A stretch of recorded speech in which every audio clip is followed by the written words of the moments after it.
Hi guys, welcome to Thursday's class, March 30th. We are on day 3 of this week. We are going to be finishing up Module 9, Lesson 7 over globalization. Questions 7 through 12. I'm also going to go quickly over the review for the Module 9, Lesson 7 quiz. And then in today's agenda is also, or today's announcement, I should say, is a link for you guys to use the Kahoot to help you review for the Module 9 Lesson 7 quiz. So let's start talking about the standards. Again, we're going to be talking about, changes in supply and demand and how that affects goods, services, labor, credit, etc., how governments influence international trade of goods and services around the world, how globalization has impacted just about every aspect of economic growth, labor markets, the rights of citizens, environment resources, income distribution, and different nations. Okay, so if you have not already done so, please go through and open up your course arc and your notebook for today. And while you are opening up the course arc and the notebook, I am going to go through the rubric for today's questions that we are going to answer. So again, keep these in mind as we're going over the questions in the notebook. So question number 7, we're going to identify the cause and effect, and we've got to answer it in 3 to 4 complete sentences to get our full marks. In question number 8, to get our full marks, we have to do a complete paragraph. That means a minimum of 5 sentences, guys. Question number 9, in this particular case, it's asking for 3 examples. So if you want to get the full marks, you've got to give all 3 examples with compare and contrast. Question number 10, you're going to answer that in a minimum of 3 to 4 sentences. Question number 11 on cause and effect, again, you're going to answer in 3 to 4 sentences. And then question number 12, you're going to draw a conclusion, and you've got to answer in 3 to 4 sentences. And in that case, when we get to that question, I am looking for what you are thinking and what your beliefs are in that amount of sentences. Okay, so let's hope that everybody has their course arc open and has their notebook open. So today we're starting with migration. And we know migration is just the movement, right, of people and goods and ideas, right? We know that globalization and development have accelerated these population shifts, right? And we've used the word urban before, and we've used the word urbanization. Remember, urbanization is the growth of cities, right? And with the rapid growth of these cities, rapid urbanization has led to this development of these very densely populated areas. And in a lot of these cities, they are slums like Sao Paulo, which is Brazil's largest city. Looking anywhere that you look around the cities in India, etc. Okay. Domestic migration, this is migration that takes place within a country's borders, right? We see that here in the United States, where maybe people are moving from, Michigan and Detroit, which used to be the factory, center of our country. And now that factories have shifted and moved, they're moving to the southern states or the western states, etc., right? That's within a country. In the less developed country, you have people moving from the countryside, those rural areas, to the cities because there are what they think are job opportunities. So as a result, large number of people in villages are streaming into those cities. And in fact, more than 40% of the people in the countries of Africa and in Asia live in cities. And 22 of the world's largest cities are located in these less developed countries. And each of them has more than 10 million people. Rapid urbanization also has caused a lot of problems. The cities have grown so fast that they cannot provide enough housing. They cannot provide schools. Sanitation, well, that's kind of a joke. Infrastructure is just not there. And so you have all these people with not as many opportunities crammed together. And so poverty, crime, and disease have increased and are widespread. International migration is millions of workers leaving less developed countries in the hopes of finding jobs in developed nations. And international migration has become, well, it actually has an economic impact on both the source country and the destination country. The idea of brain drain, right? These really smart people leaving the less developed countries for the developed countries. So they're taking their brains that could come up with solutions for the problems in their countries and they're leaving. But a ton of people going into a country is also putting a lot of stress on the companies that they are moving into. So there's a lot of give and take there. Most immigrants tend to go legally. They have proper visas and proof that they have jobs waiting for them. And in fact, a lot of countries will not allow you in without proof that you already have a job. Or for instance, Australia, you can't migrate there unless you have proof that you have $100,000 in a bank account so that you will not become a drain on their government. So that is, that's an issue. And we see that here all the time. Although labor continues to be a big part of a country's GDP, they may face resentment from native-born workers who view the newcomers as competition for jobs. Other people come without legal authorization. Illegal immigration raises security concerns and puts a strain on the public resources. You also need to understand that illegal immigration puts a strain on those who are coming to a country legally. Most countries have a certain number that they allow in every year legally. And it's kind of the idea of let's not dump everything in there and overtax what we have. Let's allow them to come in an orderly fashion, if you will. But those who come in illegally bump those who are waiting to come in legally. So you also have issues, not just with the country's native-born people, but the people who are now citizens or residents of that country that came there legally, having an issue with those who are coming there illegally, okay? The figure that we have right here talks about remittance. Remember, that is people who are sending money back to their families and their home country. And so this talks about how much money goes from, into like $67 trillion goes into India, 67 billion into India, 57 billion into China, 24 billion into the Philippines, 23 billion into Mexico, 20 billion into Nigeria, 19 billion into Egypt. Okay. That is money coming from other countries back into their families in their home countries. Okay. So the first country says, look at the remittances in Nigeria and Egypt. Which country's economy is likely to benefit more, given that Nigeria has more than twice the population of Egypt? Well, we know Egypt, it's actually going to be Egypt that's going to have it's going to help them more. Less people and relatively similar or very close amounts being sent in, okay? And then we have CNBC explains how does immigration impact the economy. So we're talking about migration also affects the source country once they find work. Many immigrants send regular cash payments to their families back home. These remittances provide an important source of income. The World Bank estimated that in 2013 alone, the value of remittances to LDCs totaled about $410 billion. That's a lot of money. At the same time, many well-trained and educated people also leave the LDCs for well-paying jobs in developed countries. This is called brain drain, and it can hurt the development by siphoning off vital human capital in the source country.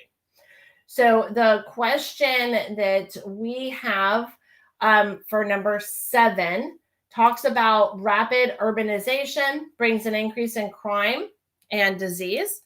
So basically, why does this happen? And I said it causes several problems. Cities have grown so fast that they cannot provide enough housing, schools, or sanitation for all of their inhabitants. Poverty, crime, and disease are widespread. Too many people living in areas that cannot support them causes frustration. That frustration often leads to crime due to overcrowding and underemployment. Too many bodies living in such close proximity with lack of sanitation also leads to the spread of disease as well. Okay, so there's our full response to question number 7.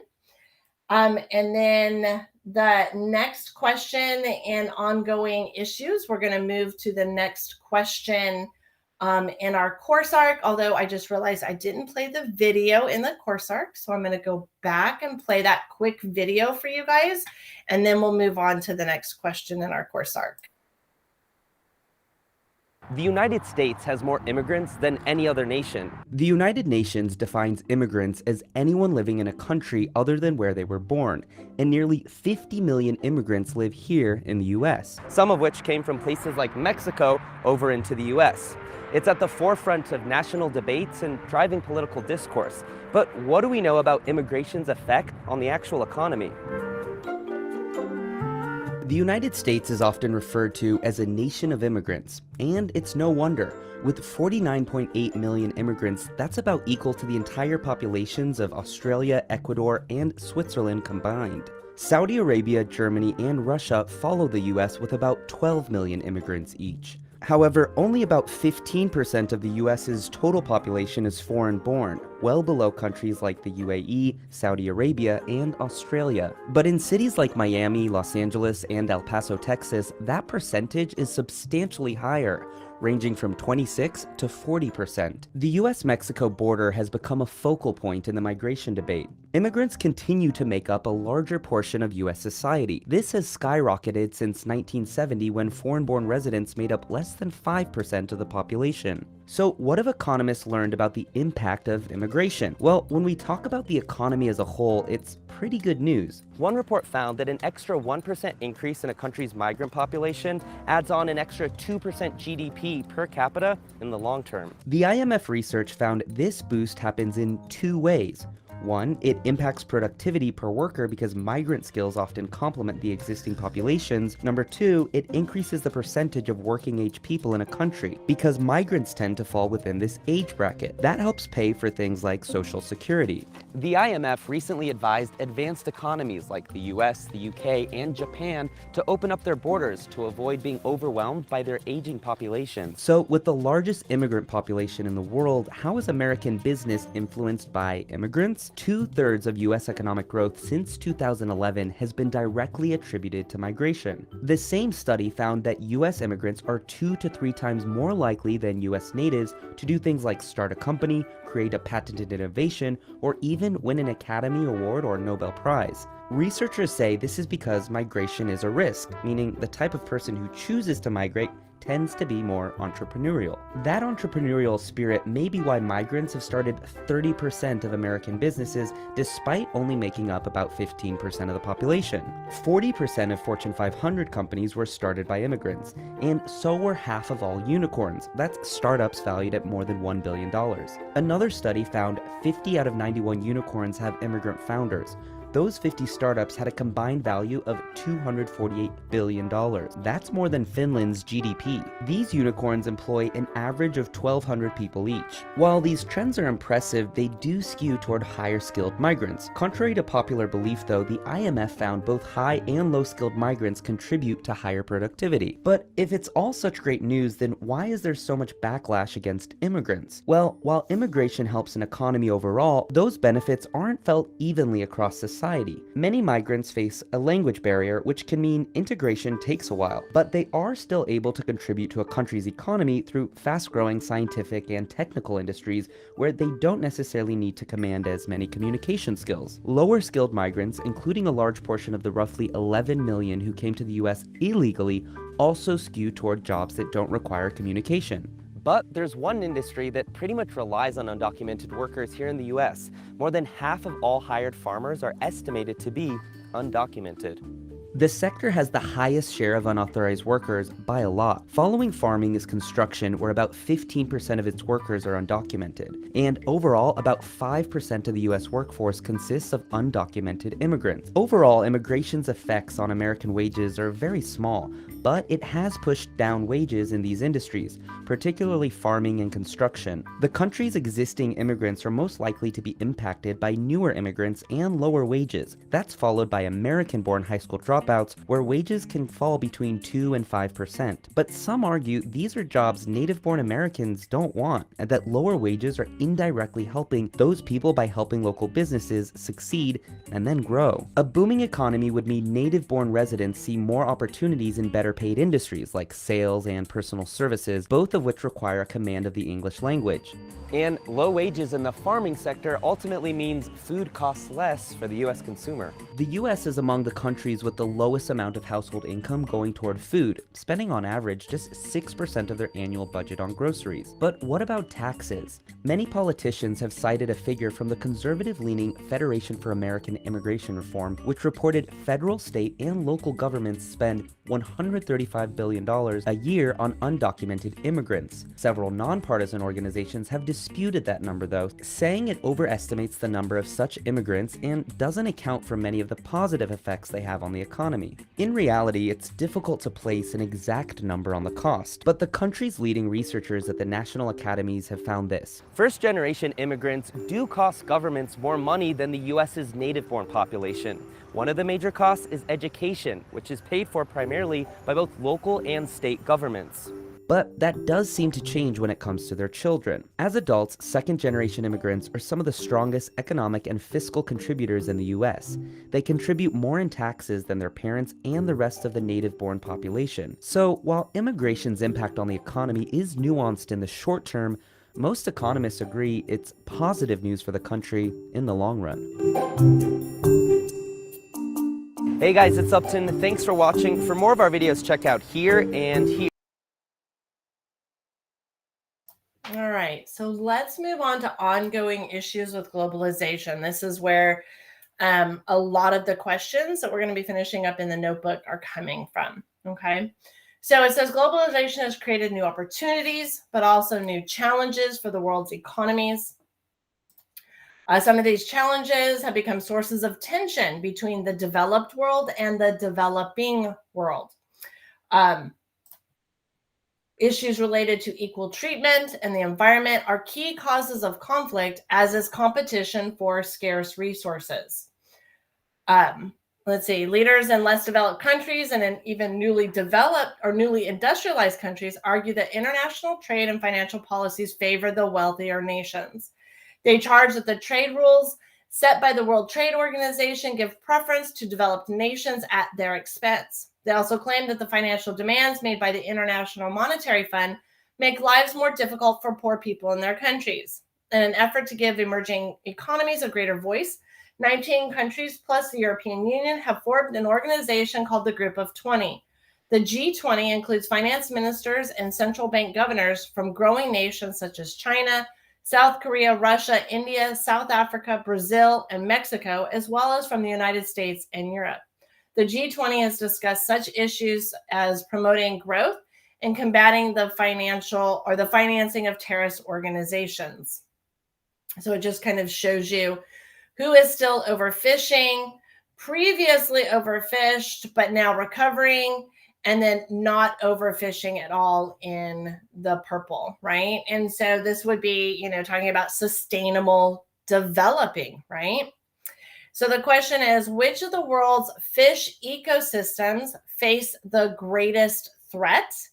And if we look in this area, we see it's the North Sea right here in the red. And that is what we have. And there you can see there, the answer is correct. Environment versus development. The environment can be another source of tension. Environmental scientists, mostly based in developed nations, worry that rapid development can cause environmental damage. They seek to promote sustainable development, that is the goal of meeting current development needs without using up the resources needed by future generations. On the other hand, government leaders and many less developed nations see an urgent need to exploit their resources now. They are trying to combat poverty They're trying to create modern economies, and that is a much higher priority. Feeding their people and getting on their feet and moving forward is much, much higher priority than protecting the environment. So for developing nations, they are looking at right now, not later on down the road, 5, 10, 20 years down the road. Okay. So there's an issue between developed nations and developing nations, right? And so we talk about things like deforestation, cutting down the forest at a rapid rate. They're using the cleared land for farming and industry and using timber sales to fund other projects. In developed nations, they have started replanting the forest. They have since learned from there, but in developing nations, they're like, we don't have time for this. Also, deforestation contributes to global warming and destroys rare animal and plant species. And so then we also have those issues coming up as well. And one of the questions that we have in number 8, it says, leaders of some less developed countries claim that international trade and financial policies favor the wealthier nations. Assuming that this is at least partly true, how do you think such a situation has come about?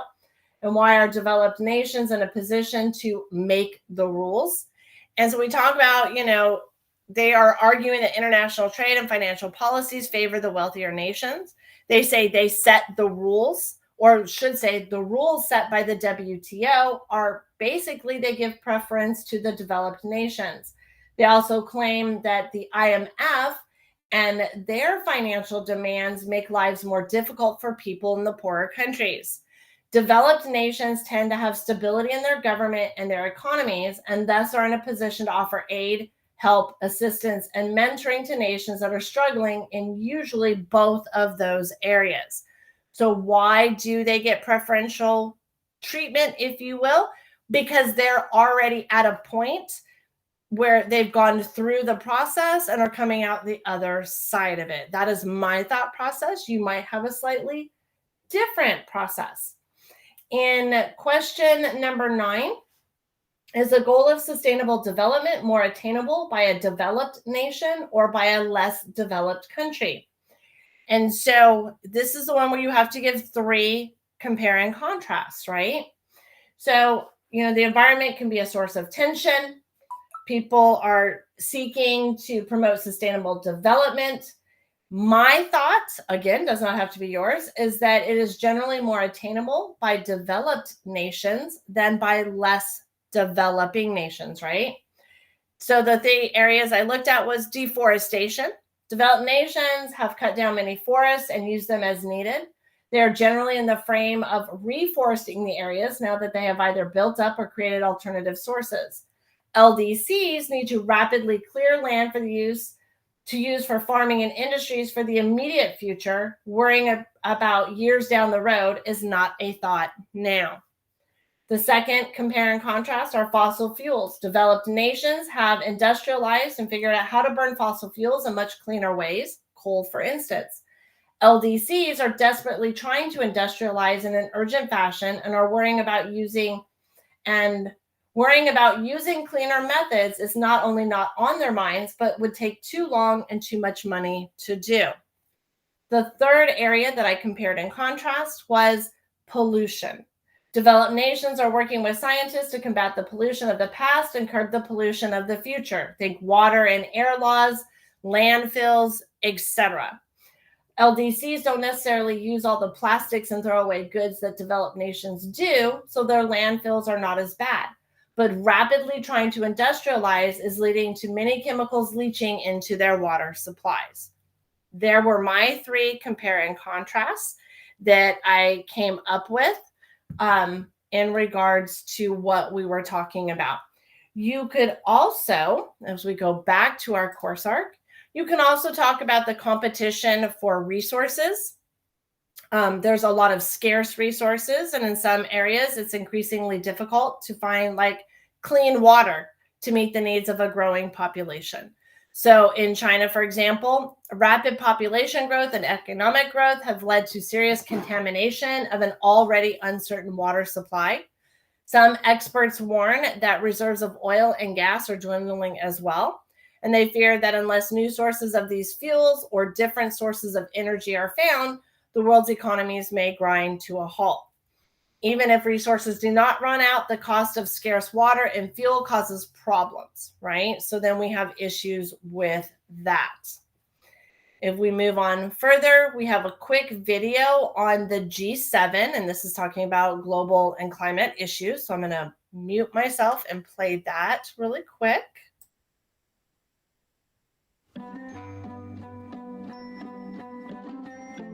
In June, 7 of the world's most influential government leaders met in Germany for the 2015 G7 summit.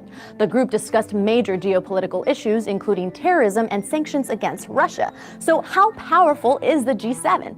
First, its origins. The Group of 7 started out as the Group of 6 back in 1975, but it's not considered a formal institution and has no formal charter.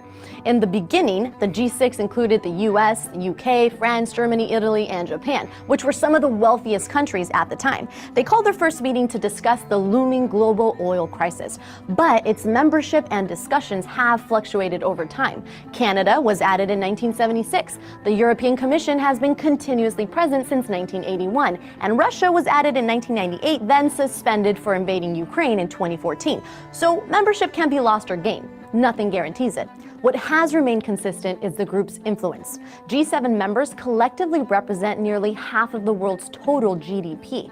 This powerhouse meets for 2 days every year in a series of private meetings and public media briefings. Most recently, the G7 was criticized after its Think Ahead, Act Together 2015 summit for ending with mere commitments to progress rather than any tangible solutions. Although, to be fair, the G7 leaders are not required to make concrete plans. Still, they agreed to extend sanctions against Russia, phase out fossil fuels by the end of the century, and end extreme poverty and terrorism. However, critics note that the success of these commitments hinge on whether the G7 leaders can implement them on a global scale. The other major point of criticism of the G7 is its seeming reluctance to include other major countries in the talks, particularly China and Russia. This has caused many to question their overall effectiveness or relevance. Because member countries represent only 10.5% of the world's population, some view G7 politicians as an elite minority governing an underrepresented majority. Nations like India and Brazil have even surpassed some G7 members in terms of GDP, yet still have not been able to join. And the opposition has become quite vocal, including Brazil's former president, who in 2008 remarked that the G8 doesn't have any more reason to exist. So how powerful is the G7? Well, despite their superpower roster, their effectiveness as an organization remains unclear. Their use of vague commitments and the lack of representation makes it questionable whether the organization can effect any real change. But they have been able to support democracy throughout the world through financial aid and the use of sanctions. One could argue that the G7's true power lies in the superpower's potential for effecting significant global progress, should they choose to exercise it. The UN may be a huge organization with just about every country on the planet as a member, but are they really that powerful? Check out our video here to learn all about it. The UN is a coalition of 193 nations. If all of those nations were to work together militarily, they would collectively wield incredible power. Oh, and we're almost at 500,000 subscribers, so please help us out and subscribe right now. Thanks for watching, guys.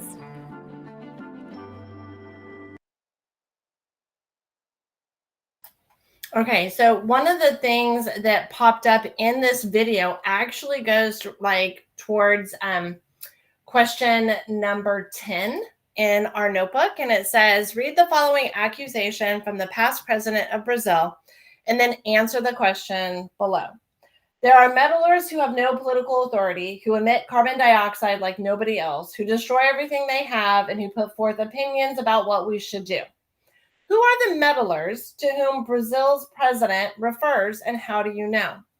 And I know if you listen to the media, etc., they always want to say the United States, but we actually have some of the toughest clean air laws in the world. In fact, the worst emitters of carbon dioxide are China and India. And because these two countries have the largest population in the world, their transportation alone emits metric tons daily. Add in their rapid industrialization without pollution regulations, and you have a recipe for disaster. Those are the people who want to have all of these regulations put in place, but they don't want to be the ones who have to follow said regulations or pay for said regulations. And that has become an issue that we've been talking about. Question number 11. It says, how does competition for dwindling resources such as oil cause prices to rise? And guys, we are talking directly into the whole idea of supply and demand, right? The law of supply and demand. There is high global demand for oil and fossil fuels. Unfortunately, the supply is lowering every year. The law states that when more people want what there is less of, the cost of that good is raised. And there's our 3 to 4 sentences for question number 11. Let's move into the United States and the global economy and the next page on our course arc. And this talks about, it poses challenges even for the world's most successful economy, our own. For the United States to compete in global markets, American workers must be ready to respond to changes in the workplace, and American companies must continue their long tradition of innovation. So we know the workplace has changed, right? It's not like it used to be. Manufacturing is still important, but information now drives the economy of the United States and the world. Workers need to gain the technical skills that are necessary to access, understand, and use all sorts of information. Getting as much education as possible is a good first step. This does not end when people need to find jobs. Skilled workers must keep up to date with technology so they can remain productive in their current jobs. Others must learn completely new skills when they find that their existing jobs no longer pay a good wage or when jobs are lost due to offshoring. As you've read earlier, some companies provide the retraining that their workers need. When this is not the case, though, workers must take responsibility to learn needed skills. If they fail to do so, they risk being left behind as work moves in a new direction. Another feature of the changing American workplace is greater diversity. Generations of African Americans, Asian Americans, and Latinos have made major contributions to the culture and the economy of the nation. As a result of immigration, a growing percentage of American workers are foreign-born. The pressure to compete. Globalization has made economic competition more intense. Consumers in developing nations are demanding a greater variety of products and services. As you have read, the growth of India's middle class has led to a boom in shopping malls. In Africa, the number of cellular phone subscriptions has rose from 2 million in 1998 to over 700 million in 2013. Today, there are well over 1 billion cellular phone subscriptions in the countries in Africa. At the same time, more countries are competing to meet this growing demand. So international trade and supply chains. We know all about supply chains. We learned about supply chains, especially during the pandemic and following it, right? So we talk about a factory in China and then a container train, and then it goes to a Chinese port where it gets on a container ship, where it's sent to a US port, where it's then put on a container train, where it moves to a distribution center, where it's then put on a truck, and then it's sent to a department store. Or in this case, it goes from a distribution center like Amazon, and then it is sent out in trucks, right? And then it goes to like local distribution centers. A global supply chain, right? So it talks about which steps in the global supply chain will cost more if the price of fuel rises. Well, we have container trains, we have container ships, we have trucks. So which one, would it be all of them? Nope, not quite. 2, 4, and 6, right? 3 is a port, that's electricity, so we don't need to worry about those. So there's 2, there's 4, there's 6, and then there's 8, right? So there we go. There's our correct answer. Competition affects business relationships as well. One firm might have a long relationship with the local supplier, Yet if a different supplier can offer lower prices or better service, that firm may make a deal with that supplier, even when that supplier is located on the other side of the world. For these reasons, American companies need to stay competitive. Business managers face constant pressure to cut costs and increase profits. They must ensure high productivity to avoid wasting money and work. And they need to be constantly on the lookout for better ways to respond to customer needs. Only by staying competitive can American companies thrive. As in the past, growing competition spurs innovations. Companies that develop new products or processes can gain a large share of the world market. For example, in 1996, two young American entrepreneurs began work on the internet search engine company that became known as Google. 10 years later, the company had worldwide sales of 10.6 billion. And we are in the trillions now a few hundred billion, I believe, maybe even a trillion for Google today. Still, introducing an innovative product and enjoying its success is not the end of the story. Any new good or service can quickly be replaced by a newer one developed by another entrepreneur hungry to succeed. Writer Thomas Frieden, who has studied globalization, says that the new economic world is like a sprint that competitors must run over and over again. Anyone who wins one race cannot guarantee winning a later one. The only solution is to go back to the starting line and, with fresh innovations to help, run as fast as possible again and again. So let's watch this quick video on international trade and supply chains, and we'll talk about question number 12 in our notebooks.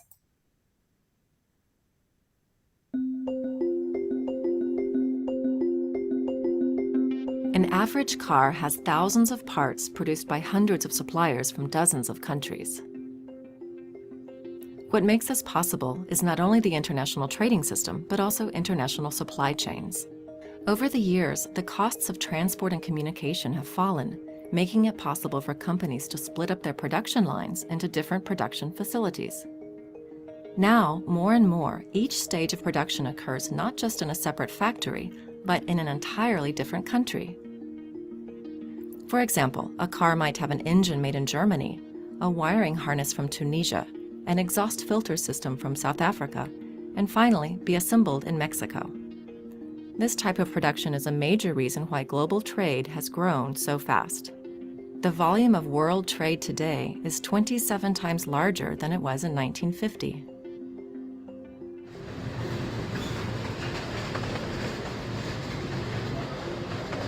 Supply chains can allow poor countries to start manufacturing goods for the global market. By locating activities in countries where lower costs of living mean labor costs are also low, or in countries where raw materials are located, the total cost of production can be reduced.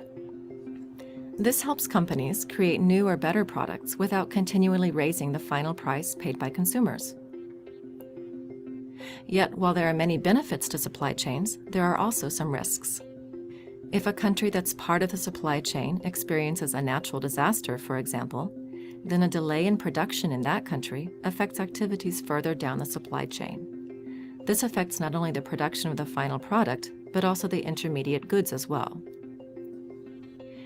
In 2011, floods in Thailand affected the final production of goods around the world, ranging from electronic goods to cars and shoes. Also, when countries do not coordinate their regulatory policies, that is, the rules that help ensure health and safety, supply chains can be affected. For example, a chemical company that imports ingredients for aspirin and acetaminophen into the United States must comply with similar or overlapping regulations from 5 different agencies. The agencies sometimes fail to communicate among themselves, and this delays the shipment of products. To counter this, governments and corporations are working to smooth out some of those kinks in the supply chain, to minimize red tape while still protecting health and safety. By taking a closer look at how supply chains operate, policies can be better designed to help both producers and consumers. Another shortcoming is that rules of existing trading agreements between countries usually don't mesh well with supply chain trade. In order to help correct this, trade officials should do more to think supply chain when designing trade agreements, so the rules in these agreements can help supply chains work better in the future.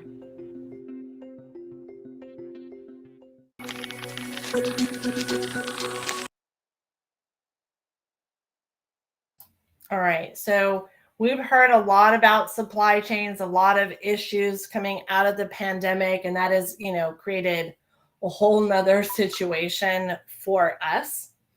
Let's look at our last question. So our last question in the notebook is, do you think American companies can successfully deal with the pressure to compete and the pressure to innovate and can thus continue to profit in a globalized economy? This is where you need to explain what you think in 3 to 4 sentences.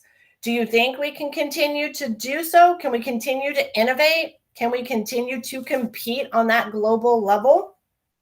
Yes or no, and why? And at this point, guys, we have now completed the course arc. We are done with Module 9, Lesson 7 course arc. Once you finish writing your 3 to 4 sentences for question number 12, you will have completed your Module 9, Lesson 7 notebook, and that needs to be submitted. And of course, by answering the questions in your course arc, you've kind of already gone through the test bank for the questions for the Module 9, Lesson 7 quiz. And then I'm going to show you. Now, I have put in today's announcement this link for the Kahoot, as well as this game pin number right here. And you will click on the link in the announcement. You'll put in that game pin. And then you can also play the Kahoot review to help you review so that when you take the Module 9 Lesson 7 quiz, hopefully you will ace that summative assessment. And then the last thing that we need to go over is let's just talk about our day 3 summary. All right, so Module 9 Lesson 6, the course arc and the notebook are open until tomorrow. The quiz will be open until next Tuesday.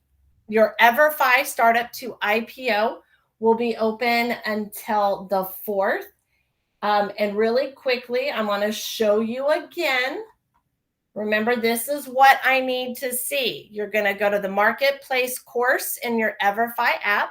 You're going to click on the green building. You're going to continue through the entire lesson. You're going to take the 10-question assessment at the end. And then you are going to literally give me the entire screen, a screenshot of your entire computer screen that is going to have the tab showing me that this is your startup to IPO lesson. And here is the assessment percentage you made from the assessment and your name in here. I need all 3 of these in order to get your credit for this summative. Otherwise, you'll get a minimum F telling you to please go back and submit the correct screenshot, which is this right here. Let me go back to our summary for the end of today. So there's that. The life of a t-shirt, that was where we had the different videos that you had to watch and answer the questions following each video. And then your last 2 questions on the task worksheet that you would have clicked on, it had 2 options. You could open up the document that had the transcript. We copied and pasted the transcript of the podcast in there that you had to read.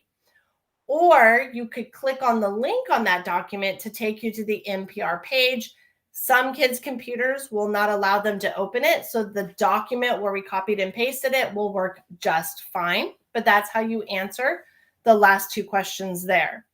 Over the last 2 days, we've completed questions 1 through 12 in the Module 9 Lesson 7 notebook, and we've completed the course arc. I'm going to show you the review sheet really quickly here in a moment, and then you have your link for the quiz, the Kahoot quiz review. So tomorrow, Module 9 Lesson 7, course arc, notebook, and quiz are due, and you need to make sure you complete your attendance form. Here is the review sheet that is also in our live session page for this week, which has our key vocabulary. It has all of the infographics and the questions that we went through in the course arc. So it is all right here. Remember, if you print this out, you can use this, or you can take notes from this and use that when you complete your quiz. Remember, no electronics allowed while you complete your quiz. It has to be in paper form. And then our small group meet tomorrow from 10 to 11:30. If you guys have any questions, you can run or actually go to Miss Hall's meet, MVLA Hall KSG, and she can help you out with that. And with that being said, we are done for the week. I hope you guys have a good rest of your week, and I will see you on Monday. Bye, everybody.